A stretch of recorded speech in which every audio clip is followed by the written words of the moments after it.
Welcome, guys, to another podcast episode for Autism and Exceptional Learner Elements. Today, joining us is Naomi Church from the company Growing Minds Consulting, and she used to be an old coworker of mine here in the sixth largest district of Broward County Public Schools. So Naomi, I want to start by thanking you for joining us today. We're actually going to be using this both as our YouTube video and our podcast, so I'll be sharing her information below and in the feedback and bio for our podcast. So I'm going to go ahead and get started. And Naomi, tell us about yourself and your company. Thank you so much for having me today, Natalia. I'm super excited to be here. So I spent almost 20 years in public education, but now I'm an educational consultant. And mostly what I do is work with schools and districts around making learning inclusive and equitable for all, usually taking a look at the Universal Design for Learning framework.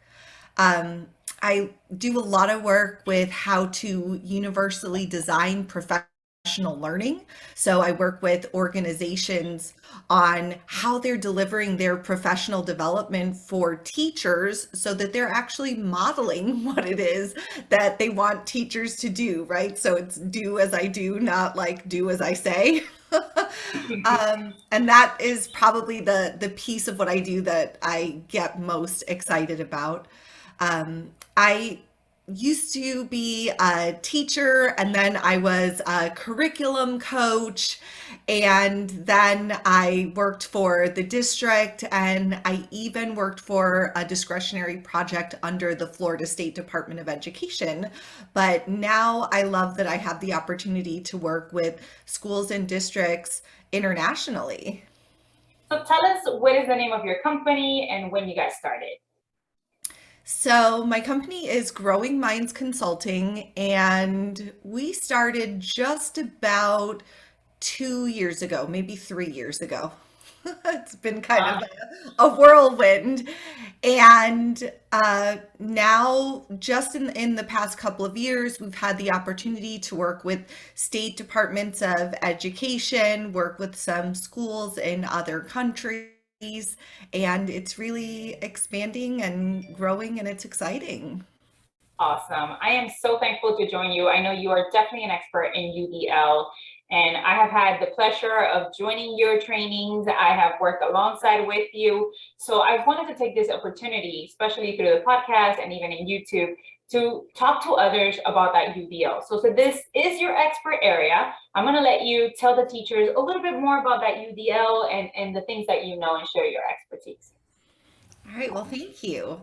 So, UDL stands for Universal Design for Learning, and it is a framework, basically. And it's not actually new, it's been around for quite a while. But as I get into schools and districts, I find that there's still a lot of people who are very unfamiliar with this framework. So, one of my favorite authors on UDL is Katie Novak. She's written a lot of great, easy to read books that you can pick up. And she always gives an example of the buffet. So if you imagine that you're throwing a dinner party and you invite all of these people and they all have diverse dietary needs, right? Maybe you have somebody who's a vegetarian. My own daughter decides she's a vegetarian like every couple of months or so. Maybe you have somebody who's on a keto diet. Maybe you have somebody who's gluten free, somebody who's diabetic, right? It can be endless, the dietary restrictions. So, one way to meet everybody's needs would be to make everybody their own individual meal. That way, you can ensure that they're getting exactly what they want, right? If you're a vegetarian, here's your special meal without meat. And while this would meet everybody's needs, it would be so much work. And you would probably never want to throw another dinner party ever again. So, what if instead of making everybody their own meal, which is essentially the food equivalent of differentiated instruction, right? Here's what you need. I'm going to give you exactly what you need. What if instead of doing that, we put out a buffet and then you can choose what's best for you? And this is really what universal design for learning is. So we know that the learners that we have in any classroom are going to be diverse, right? We can count on diversity in learners, even if we have a special education self-contained class. There's diversity among all of the learners. Even if we have a gifted class, there's diversity among all of the learners. No two people are going to learn exactly the same. And it's really hard and exhausting to try and meet everybody's learning needs and give them exactly what they need at exactly the right time. So, what if instead we put out this buffet of learning options and we teach our students to be independent and make the right choices to capitalize on their own strengths and do what's going to work best for them? I really like that concept, how you turned it, or I think it's Katie you got it from, but the whole idea of buffet. And I think the biggest thing that I love that because I'm all about differentiation, and you know that I work from the special programs and I love the self-contained classrooms. And you're right, especially nowadays, our gaps are so big and kids come from different variety of needs. But I think one of the keys too is, like you said, is giving them the choices. So instead of you always directing as a teacher, I like the idea that we're going to start teaching our students to have options, but learn how to apply those options that benefit them. So it's very interesting to look at it from. I'm always good with food relationship things because I love food. So Same, yeah. So differentiated instruction, the choices are managed by the teacher, but with universal design for learning, the choices are managed by the student.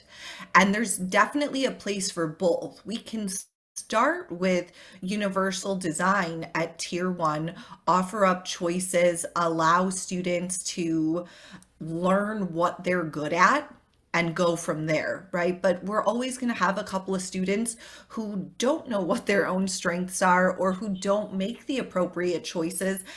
And for those students, we can go in and differentiate and help them learn to make the right choices. absolutely, I like that. You're right, because there is a big difference, and I think that's what people are not understanding how UDL comes into the picture. Absolutely.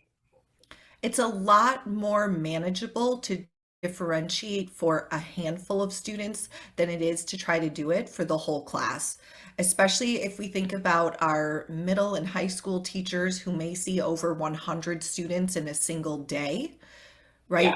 Knowing that many students that deeply is really difficult. But with universal design, we don't have to know exactly where every single student is at. We just need to anticipate what the barriers are to learning and then design for that. So, for example, I was in the classroom for 10 years. I taught in low SES areas and I taught in very affluent areas as well. And every single year that I taught, regardless of what grade or subject, I had students who were reading below grade level. Always. Yeah. That's a barrier that I can anticipate. I can anticipate having kids who are not going to be able to read the textbook I put in front of them. I could anticipate having kids who are going to struggle with attention, whether they had a diagnosis or not, right? So, as teachers, we know what the barriers are to learning. We don't have to wait for a test to come back to tell us.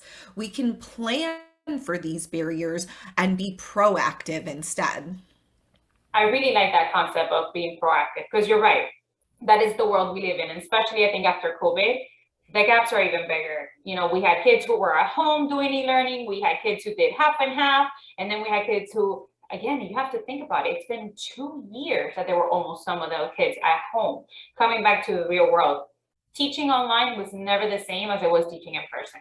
So I think being that proactive, and I like how you say, we don't need that disability label just to know that we have to apply it. This is really best practice. And I think UDL does make it a little bit easier to target, like you say, you don't have to know every kid by heart. In my life, it was a little bit easier, but I taught elementary level. And it puts it into perspective when you bring up to me, think of the middle school and high school teachers who have like 120 kids.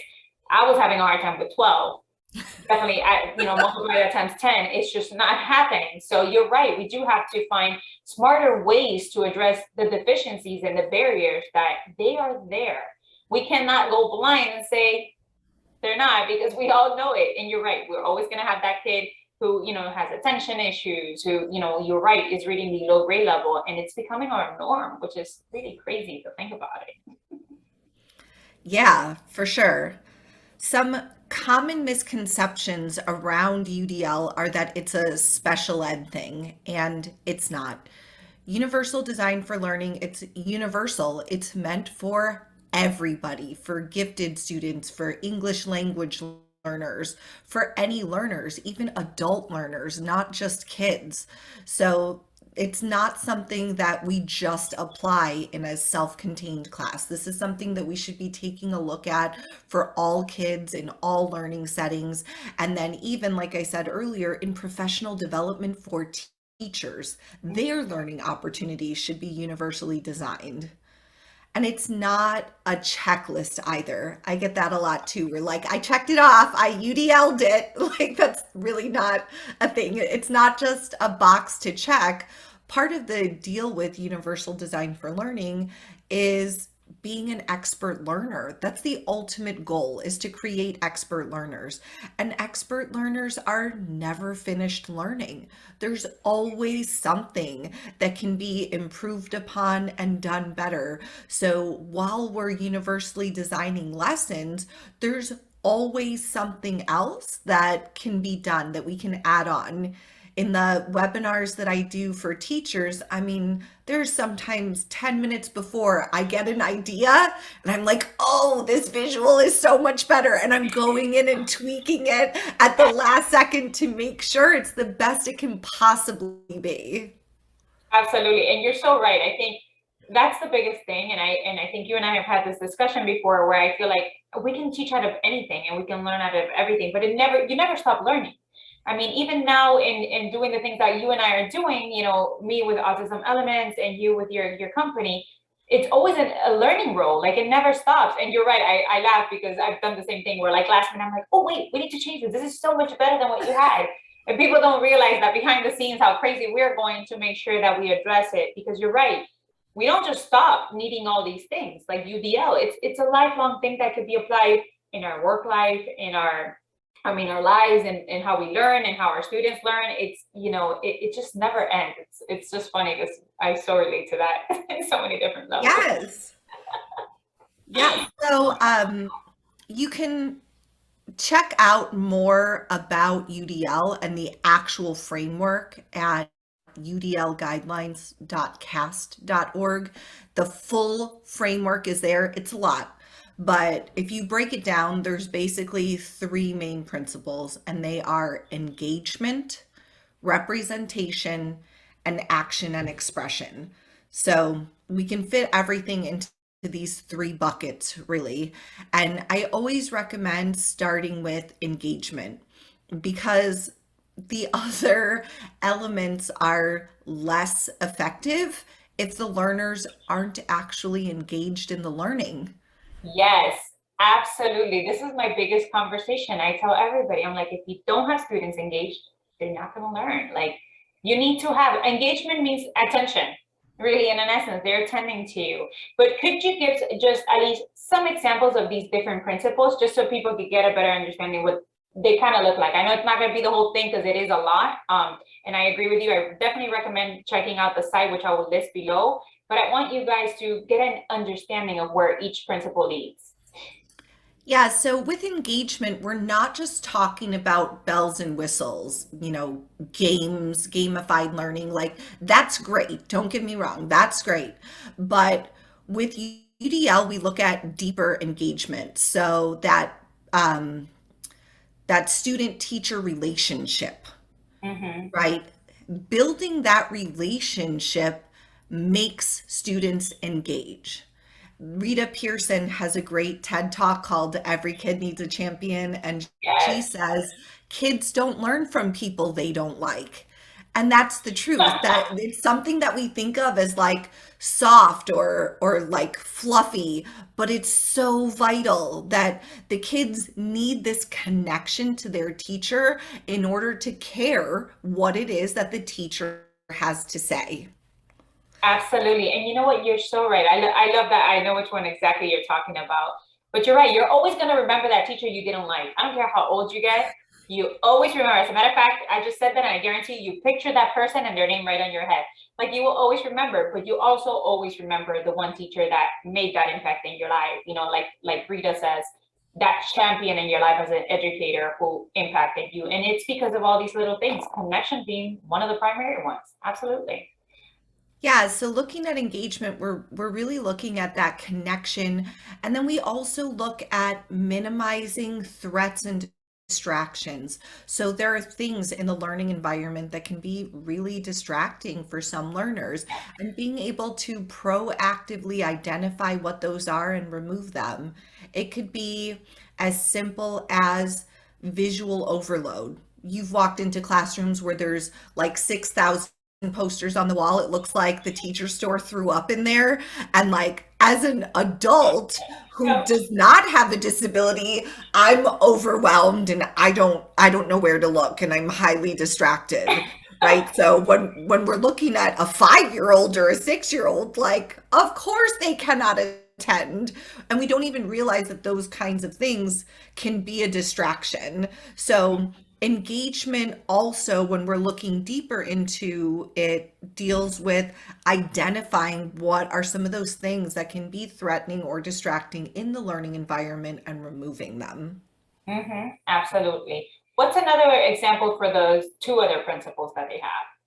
So, representation is really just showing things in different ways. Think of it as learning preferences. Everybody has preferences for how they learn.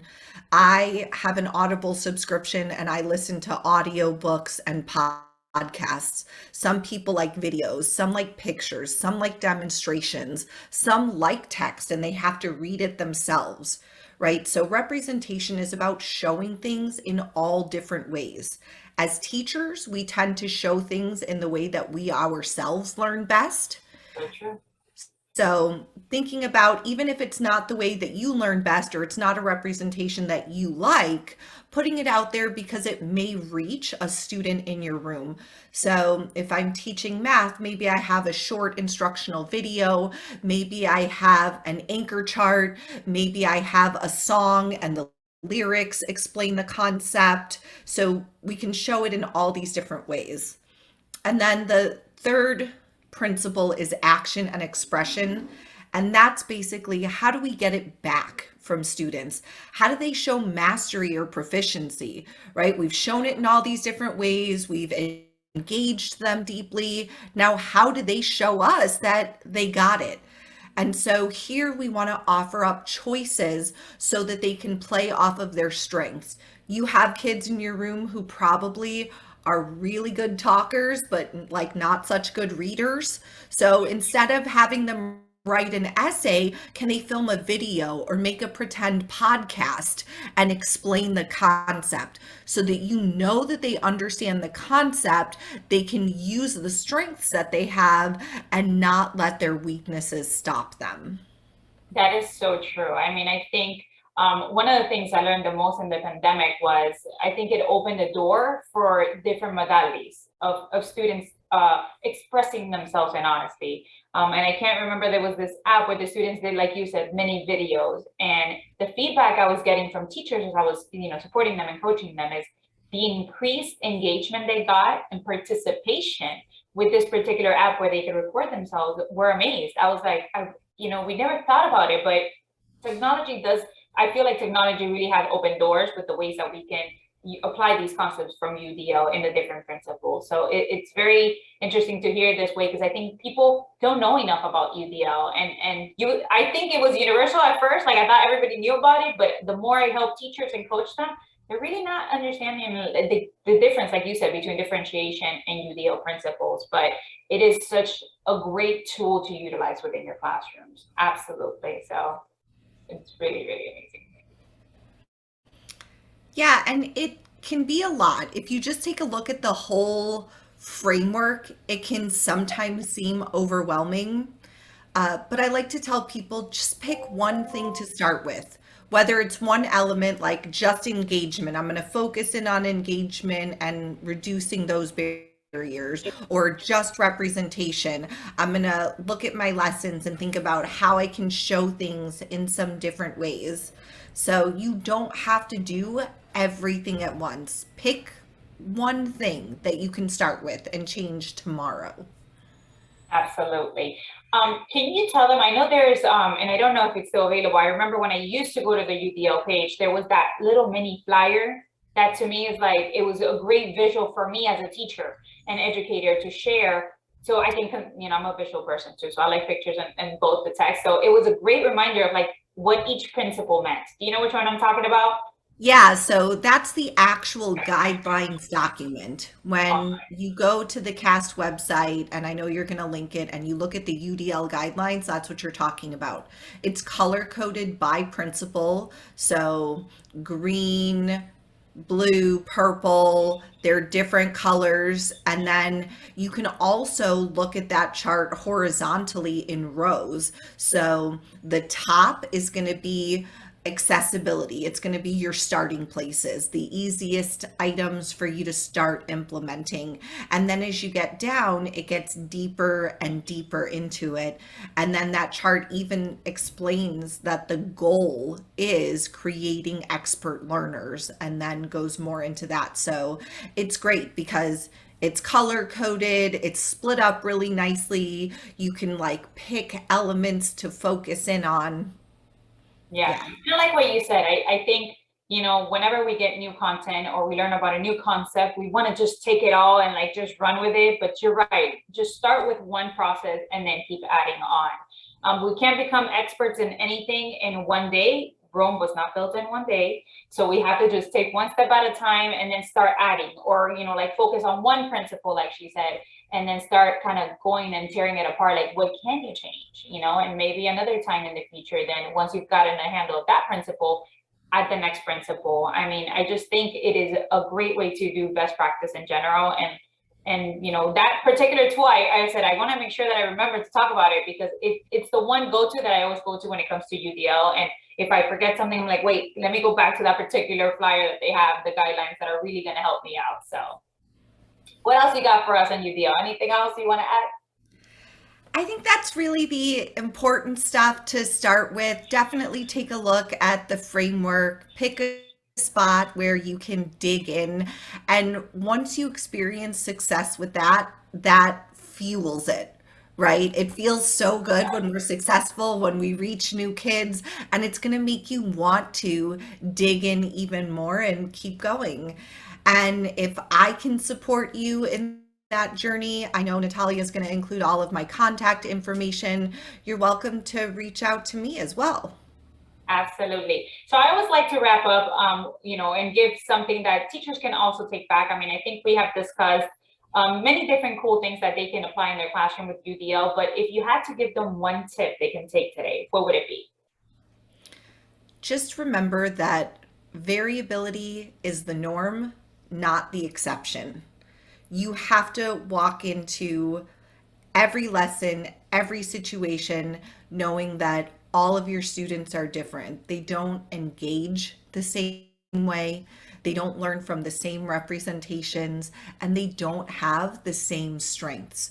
So if we know that all students are different and we operate from that paradigm, it changes the way that we teach and it changes the way that we interact with them. And this goes for adult learners sitting in a professional development all the way to preschool. Yes, it does. You're right. I mean, I'm still kind of lingering on when you said 120 for middle school and high school. I don't know if I can handle that. I'm still stuck on that number. So I just want to take the time to thank you again for taking the time to join us today. If you need an expert in UDL, Naomi is your person. Her company again is Growing Minds Consulting, and I'm going to link all the information below for you guys to have access to her website, her Facebook page, any way that we can reach out to Naomi. And I will also include the UDL page that she was referencing to. I hope you guys have learned something today. Naomi, before we wrap it up, I don't know if you want to say anything else, but I'm super happy to have you here anytime and work with you. So Thank you so much. This was a lot of fun, and I'll take any opportunity I can get to talk more about universal Design for Learning. So thanks for giving me the opportunity. And yeah, I'm sure we're going to collaborate again soon in the future. Absolutely. All right, guys, thank you so much for watching or listening to us. Remember, we are available in many, many different social media. So make sure you connect with us. And I hope you guys have a wonderful holiday season. Bye, guys.